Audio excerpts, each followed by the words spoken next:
Welcome to Loving Life, a guide to a positive mindset. I'm your host, Lisa. I'm a mindset and energy coach, and each week you'll discover mindset shifts, energy practices, and real life tools to help you feel more confident, calm, and in flow, because you deserve to love the life you're creating. I'm so glad you're here with me. Let's get going on today's episode. Welcome back to this week's episode of Loving Life. Now, this week has been a really busy week for me, so you'll notice that the audio is slightly different. I am currently sat in my car recording this episode on my laptop because I've got 1,000,001 things to do this week. So apologies for the audio, but every now and again I just need to do this. I need to use my time wisely. So I'm sat, whilst the car is charging, I'm sat recording this week's podcast episode. So I hope you're all well. I just want to say a massive thank you to those of you who've reached out and let me know how this series is like helping to connect the dots. Like a few people have reached out to say that they've never connected these things to the chakras, the energy points in our bodies before. So this is just a different way to look at it, because sometimes it's just an energy thing. It doesn't have to be that deep. So let's get going on today's episode. But before we do that, let's just take a look at last week's episode. So last week was the episode about feeling flat, like everything feels fine, just feels a bit flat and a bit dull. I think a lot of us can resonate with that. And so the city with the highest amount of downloads for that episode was Bristol again. Thank you guys.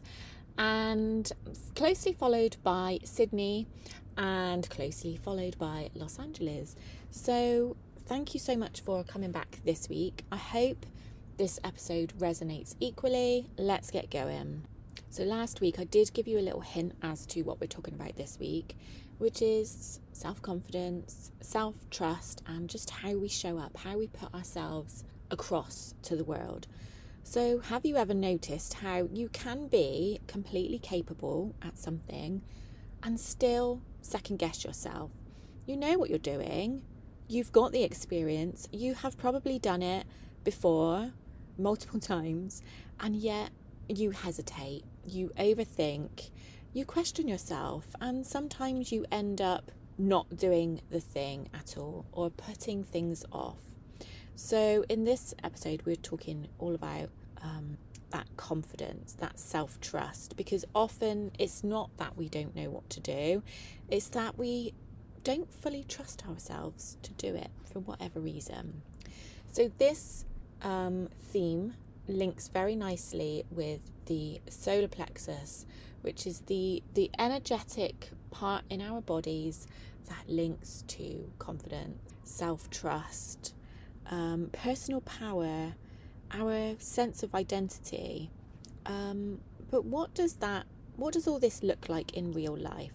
So you might notice things like rereading messages multiple times before sending them. You might find yourself over-explaining to make sure that you're understood.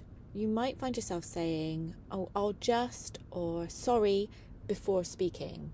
You might find yourself holding back your opinion in meetings, even when you know you're right. You might find yourself looking for reassurance before making decisions, comparing yourself to others, assuming they know better, and feeling like you need to be more qualified, ready, or prepared. And it's not that you're not capable, it's that you don't fully trust yourself. And I have actually got a personal story here to share. I've told you in the past, I'm sure, that I'm training for a particular breathwork accreditation, and it's called Vanta. It's such a powerful breathwork modality, and everything I've just listed to you there, holding back, looking for reassurance, comparing yourself to others, this is the exact reason why I am not accredited in it yet. To complete this accreditation, you need to do a certain amount of group sessions, individual sessions, and have them on yourself as well. I've had them all on myself. I've done all the one-to-ones, but doing group sessions, has been tricky for me. I have had no problem doing group sessions with people who don't know the modality or who aren't really familiar with breathwork. What I have had issues with is taking part in peer-to-peer groups where I'm the one holding a session and I have other facilitators or people in training who are doing my session, because the first thing that comes to my mind is one of these that I've just listed off: comparing myself to others and assuming they know better. So interestingly, last week I was getting up together all of my bits of paperwork that I need for this accreditation to work out how many more I need to do. And I was like, do you know what? I'm so nearly there. Let's do a group session in the breathwork community that I'm part of. We can put it out there and that we're holding a session, and other facilitators in training can join. So I've been like, that would be such an easy thing to do. Just do that. But I haven't done it. So last Wednesday I had a client cancel and I was like, this is the perfect opportunity to put it out there. Did I do it? Did I fuck? But that same evening, the founder of the Fanta Breathwork, she put it out to the group. I'm looking for a volunteer to hold a session for me for facilitators tonight. Who's up for it? And I was like, okay, this is my sign that I need to crack the hell on with it. So without even thinking too much about it, I messaged Kim and it said, if you haven't got anyone to do it, I'll do it. And oh my goodness, for the next 24 hours, I was absolutely shitting myself. But you know what? When I was doing the session, I absolutely loved it. And that was a very long-winded story of me telling you that once you do it, it's often nowhere near as bad as you thought it was going to be. It's all in our head. It's all that self-belief, that inner knowing that we've got this. And yeah, so some physical emotion or emotional signs that you might be experiencing this. You might also maybe even alongside those examples, those real life examples that I just gave you, you might find that you've got a tightness in the stomach. You might find that you are nervous, you have a nervous energy before speaking, or like butterflies in your tummy. You might find that your energy dips when facing decisions because you don't trust yourself. You might have tension around your core, and you might be feeling small or withdrawn in certain situations. The body often feels this as a kind of internal pressure or hesitation, and that's its way of physically showing you. So often what causes this is, I know I've talked about this in the past a lot, fear of judgment, fear of being criticised. Sometimes it might be being made to feel too much or not enough. And then another reason why you might be experiencing this and why you might have this is because you have been used to seeking external validation, probably for so long. And at some point you've learned to trust other people's opinions more than your own. However, when this energy in your solar plexus starts to shift, you might notice things like being able to make decisions more quickly without spiraling. You might notice that you're able to speak up without overthinking everything. You might find that you are able to trust your instincts, even if others don't agree. You know, we can all have different opinions and different experiences. Other people don't have to agree with you. And when you are able to not worry about other people's opinions, that's a lovely feeling. I experience it every now and again. And then not needing constant reassurance, feeling more steady and capable in who you are, and taking action without waiting to feel 100% ready. And I feel like that is what by pushing myself through that session the other night, I feel like that's what I did there. I took action without waiting to feel 100% ready. So, often when we experience these things, we have the power to overcome them. You don't always need, sometimes you do, you don't always need some magical or transformational experience to overcome them. Sometimes we can do little things to push through them, to overcome them.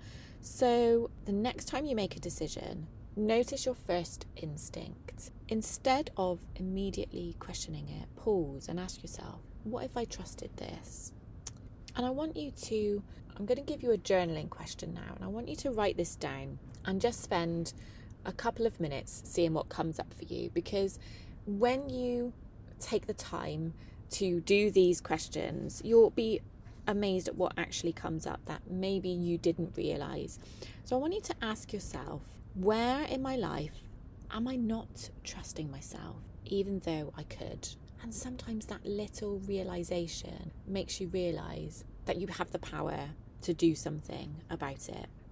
Okay, if this is resonating with you, if you're recognizing any of these patterns, you would love my inner circle, because this is the exact kind of work we do in it. We pick these themes every month, and that is exactly what we do. We don't force anything. We gently look at ourselves and how it's showing up in our lives, and look at little ways that we can, those little actions that we can take to improve that area of our lives. And of course, we do some energy work, because that is what I'm all about.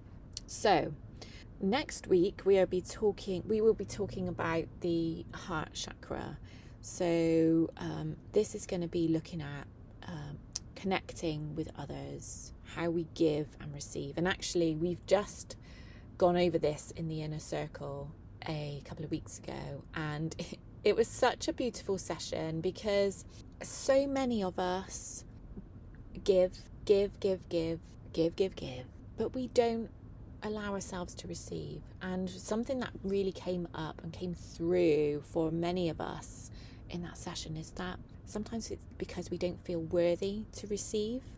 So this is what I mean. This is why all of this stuff is so important, because we don't realize it.